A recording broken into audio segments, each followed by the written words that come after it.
Fala, turminha! Elisa Gatti, a mãe musical. Ah, desculpa, eu achei que você fosse falar mais. Achei que ela fosse falar mais. Não.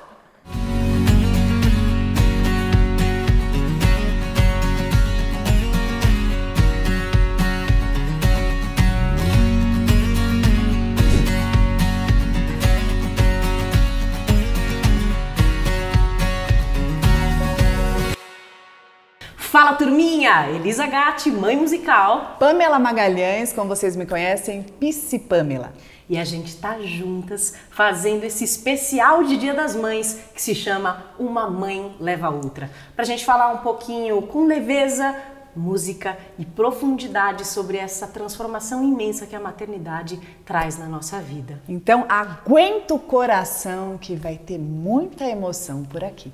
Então vamos já começar a falar, né? Vamos, não vamos lógico. ficar enrolando, porque a gente não tem tempo. Mãe não tem tempo para perder, vocês sabem. Nem para bem. enrolar. Exatamente. E assim, acho que a primeira coisa que eu queria muito conversar com você, exatamente por você ser psicóloga, depois que eu tive a Chiara, eu comecei a perceber e aprender e estudar muito sobre primeira infância.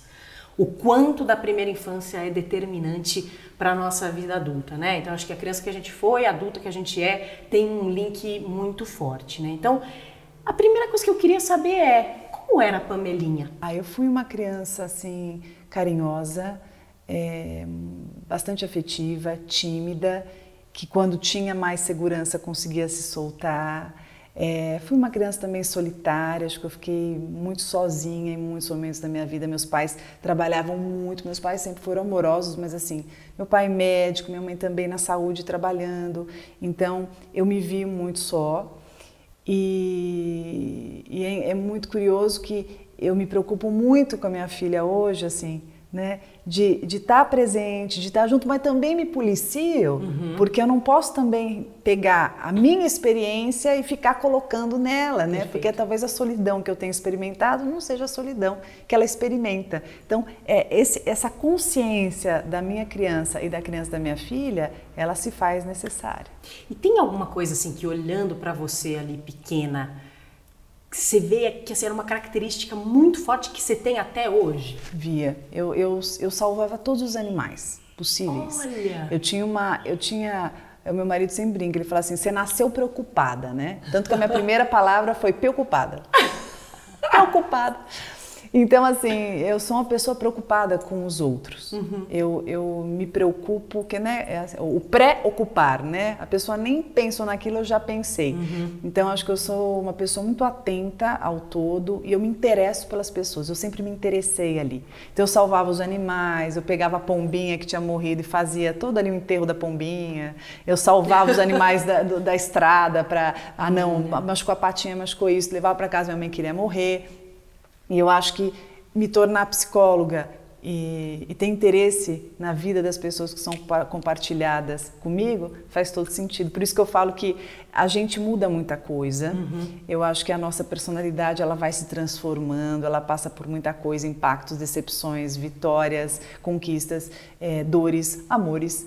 Mas a essência, na minha opinião, não muda. Eu acho que a essência, né, em muitos momentos eu me reencontro com a Panzinha, né, a menininha que eu fui lá atrás. Uma coisa que ficou muito latente para mim assim também depois da maternidade foi esse reencontro com essa Elisinha, né, dos 5, 6 anos especificamente. Sim. E para mim é uma loucura quando eu faço um corte mental e eu volto para ver quem era a Elisa daquela idade, eu tô literalmente fazendo a mesma coisa que eu faço hoje. Quando eu era pequena, eu tinha uma rádio fictícia que chamava Rádio Estrela. Eu também brincava muito sozinha. Apesar de ter uma irmã 10 anos mais velha, então era uma diferença grande. Diferença grande. Então eu brincava muito sozinha. A mãe também trabalhava fora, pai, tudo. E foi ali que eu comecei a desenvolver a coisa musical. E eu tinha essa emissora em que eu era apresentadora, eu fazia as propagandas, eu inventava as músicas, eu era as calouras que cantavam mal, as calouras que cantavam bem. Eu era tudo, porque eu não tinha com quem brincar.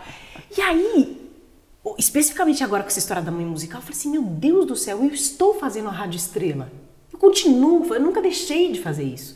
Só que olha quanto tempo demorou. Eu precisei ter uma criança na minha vida para eu me reconectar com essa Elisa que fazia isso, né, com a criatividade liberta de qualquer amarra, porque eu acho que isso também, a criança, ela vem muito para ensinar a gente, né? Quando a gente vai se adultizando, a gente vai se colocando em caixas, vai colocando limites, né? A gente perde a coisa da folha em branco, né? Porque a gente tem medo de errar, a gente tem que fazer certo, tem que caber dentro de uma norma, de um padrão.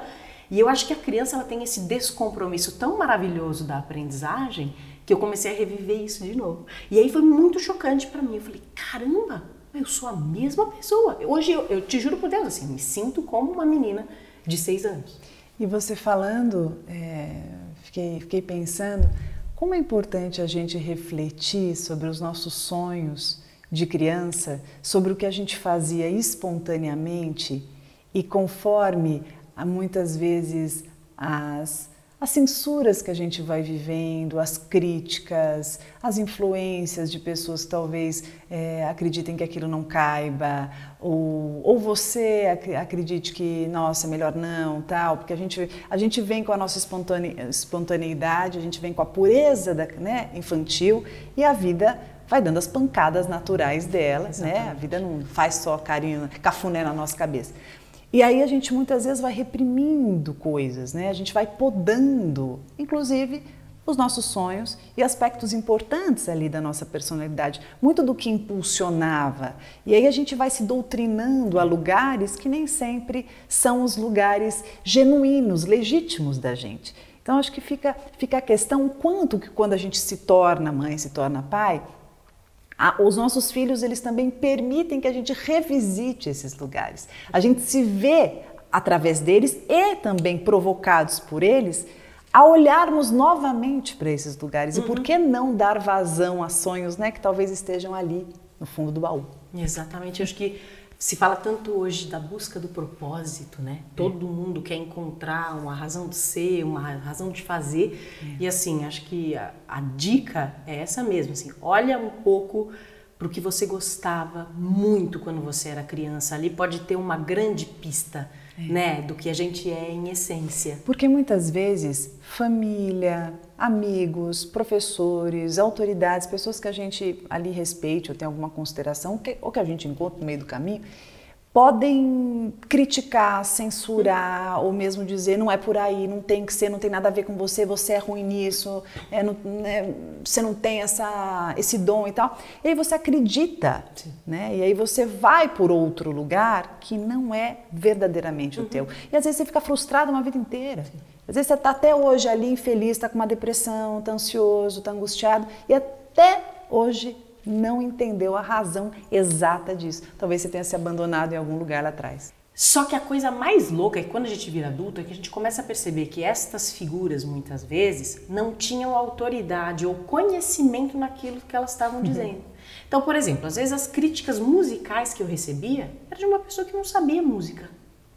Então, só que obviamente ali na sua condição frágil de papel em branco, você vai acreditar que, né, que aquilo ali é uma verdade e aquilo realmente pode ser um limitador de uma potência que você tem. Então, acho que também nessa revisita que a gente está convidando as pessoas a fazerem, é pensar também quem são essas pessoas, né? Quem são elas hoje, o que elas eram ali, mas o que elas são hoje, especificamente, comparando com o adulto que você se tornou, né? Nossa, é maravilhoso a gente pensar da onde vêm as vozes que escutei e que adotei para os caminhos que trilhei, né? Você me fez pensar que quando eu era pequenininha, eu pegava o sofá, estou até olhando o sofá aqui, estou lembrando, tinha os sofás e eu ficava brincando de fantoche e fazia sempre os teatros para as pessoas. Durante muitos momentos da minha vida, por eu ser tímida, principalmente na escola e tal, eu lembro de cenas da professora fazer chamada oral e a molecada dar risada porque a minha voz não saía. Olha. Minha voz não saía e tirarem um sarro tremendo e durante muito tempo eu acreditei que eu não tivesse voz. E que bom poder ter voz, poder falar e poder entender e olhar, sob o ponto de vista que você falou, que muitas vezes as pessoas vão atacar da maneira mais ignorante possível e que por mais que a gente considere o que os outros falam, que eu acho que é importante, que a gente sempre filtre ouvindo a nossa voz interna, o mais baixinho que ela fale. Agora entrando um pouco mais, acho que eu queria explorar um pouco mais o lado emocional, a importância de cuidar do lado emocional nessa primeira infância, né? Porque muitas das nossas feridas também tem origem ali. Não sei como foi a sua história, mas muita gente da nossa geração foram crianças um pouco invisibilizadas, ou seja, a gente fazia parte ali dentro do universo adulto, mas o mundo adulto não necessariamente se curvava para ali tá na nossa altura e fazer a gente ser um indivíduo, né? Ter esse olhar respeitoso, que muito se fala na disciplina positiva e tal, né? Então, às vezes, ainda mais eu que venho de família europeia, sempre senti um pouco isso. Assim, a criança, ela estava muito inserida ali no dia a dia e tal, mas... Coadjuvante do contexto, né? Coadjuvante completamente, assim, né? Então, hoje, por exemplo, quando eu tô com a Kiara, quando ela acorda, eu pergunto como ela dormiu ou que roupa que ela quer colocar. Eu tentei buscar isso na minha memória, isso nunca aconteceu comigo. Nunca me perguntaram o que eu queria comer, que roupa que eu queria vestir, né? Então, e a gente sabe que essas pequenas coisinhas que vão nutrindo a individualidade tem uma semente muito importante aí desse 0 aos 6, né? Bem, o seguinte, acho que sim, acho que no passado, culturalmente, não existia esse olhar para a criança como um ser que precisa ter um lugar, que precisa ser visto, percebido, como já diz o Winnicott, que eu tanto estudo, sou visto, logo existo. Né? Então, a criança poder ser vista, poder ser validada, poder ser reforçada, poder ser considerada, isso é um ponto muito importante para o desenvolvimento da autoestima dela, da construção do eu, daquilo que ela é. Ela vai entendendo, nossa, a mamãe, né, o papai, que são as pessoas que eu mais amo, né, nessa vida, os meus cuidadores ali, pode ser a avó, pode ser 2 mães, 2 pais, seja o que for, tá me olhando, né, tá me considerando, tá me dando um espaço. E isso vai o quê? Vai fortalecer o ego, que é a instância psíquica fundamental, mediadora de tudo. Agora, é muito importante também que a gente não se esqueça nesse movimento. Porque também se eu só dou lugar para a criança, olhar para a criança, ela escolhe, ela faz, ela pode ficar uma ditadora. E não é isso que a gente quer. A gente quer uma criança que exista, mas também seja uma criança empática, que também seja um ser humano que considere o outro. Então, por exemplo, filha, bom dia, como você está? O que você está com vontade de comer hoje? Ah, a mamãe vai te contar que ela está com muita vontade de comer hoje. Eu também estou com vontade de comer um ovinho, mas eu estou com uma vontade de tomar um café com leite. Porque quando eu mostro que eu existo, que eu desejo, eu também mostro o quê? Que a criança não está sozinha. Perfeito. Que muitas vezes o movimento mais egocêntrico da criança é por se sentir só. Que incrível, que incrível. E agora, uma musical, né? A gente não pode deixar a música de fora dessa conversa. Você achava que ela ia deixar de fazer isso pela gente? Não, né? Não dá, né? Você lembra de alguma música que marcou sua infância? Ou que seus pais cantavam, ou que, enfim, marcou sua infância de alguma forma? Nossa, muito. Ninguém ali é profissional, né? Mas a minha mãe sempre cantou muito e eu lembro que assim, minha mãe é muito vaidosa. Minha mãe sempre ficou muito na minha casa tinha um banheirão assim bem grande, daqueles de antigamente, com uma banheira e tal. E ela ficava se maquiando, se arrumando e tal. E eu sempre fiquei com a minha mãe junto. Eu ficava sentadinha ali conversando com a minha mãe e minha mãe cantava. Então minha mãe sempre cantou. Então as músicas antigas, tanto tem um episódio engraçado que minha mãe cantava tantas músicas antigas, e eu decorava todas. Eu chegava na escola e cantava as músicas antigas. E todo mundo falava assim, gente, que música é essa, né? que é isso? Então, eu gosto muito das músicas antigas, me marcaram muito, marcaram demais a minha infância. E acho que as músicas da nossa época, assim, Ursinho Pimpão, que acho que é uma música que marcou demais. Eu gostava muito da Turma da Mônica também, então as músicas da Mônica também. As músicas do Balão Mágico. Eu acho que essas músicas doces, que a Tim Espirro, que transmitem essa pureza, essa inocência, algo singelo e tão gostoso que até hoje, quando eu escuto, eu me emociono muito. Bom, eu de família italiana, cantar e comer eram as únicas 2 regras que tinha em casa, né? Então, meus pais, apesar de não serem músicos, sempre cantaram muito. Então era uma família muito musical, ouvia muita música italiana. Então, por exemplo, eu também era meio ET quando eu era pequena, porque assim como você cantava as músicas antigas na escola, eu cantava só as italianas. Sim, as italianas. Eu vivi meio que dentro de uma pequena Itália, né, dentro do Brasil. Então a minha cultura lá, de pequenininha, era muito mais da Itália do que daqui. Então eu tenho essa lembrança de uma música especificamente que meu pai cantava, que falava da história de uma gata e de uma senhorinha que morava numa casa e tal. E a melodia, ela sempre me fazia chorar. Ela me emocionava. Eu não gostava de ouvir meu pai cantando, porque aquilo me tocava. E assim, essa é uma música que eu não consigo tocar até hoje. Assim, que a melodia me pega de um jeito que não dá.